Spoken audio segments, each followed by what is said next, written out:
the fact that the president's talking about it does make it highly provocative, as you brought up. I think that's something that that he's using right now as a tactic, right? It is part of his information campaign to be able to say, hey, look, we have something off of your coast. Now, I think the important piece to understand, though, is that when you're looking at our nuclear submarine program, when you look at the Virginia-class submarine, Columbia-class submarine, that we are 10 years ahead of, from a technological perspective, of Russia or China. And it's very, very difficult to find out where these things are anyway. And because of the stealth technology, because of what we use and how quiet they are, they could be anywhere anyway. So it's an opportunity for the president to say, hey, this thing is over there. That is an overt way versus some of the clandestine way that these things move anyway. And it's something that we have always been able to position our capabilities where they need to be at whatever time. Normally, they're just not publicized.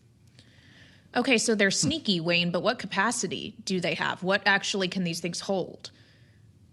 They have quite a bit of armament between Tomahawk cruise missiles as well as additionals.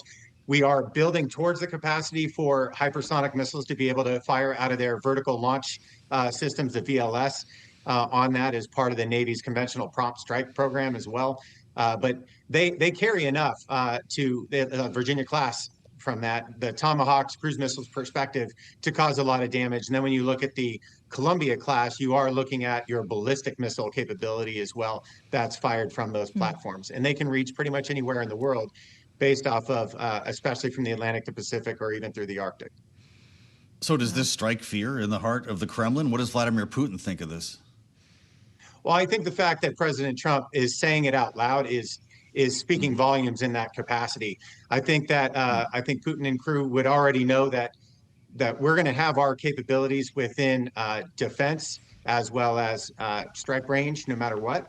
That's just part of why we have operational deployments of our naval capability to protect the U.S. Right? It is a strategic ability for force projection, as we call it in the military side of the house. Right? As they would call it. These are force projection measures to be where they need to be. You've seen President Trump use it normally on the carrier strike group side of the house that says, hey, I'm going to put the USS Gerald Ford in this area. I'm going to go and do this from an aircraft carrier. Well, along with that aircraft carrier comes a nuclear submarine. It's part of that package that normally goes out there. And so that's just part of the complement along with destroyers and other things. For him to say that, hey, I'm just talking about the nuclear submarine piece, I think is a tactic to go after some of the fear in that perspective and say, hey, I'm doing this and you don't know where they're at.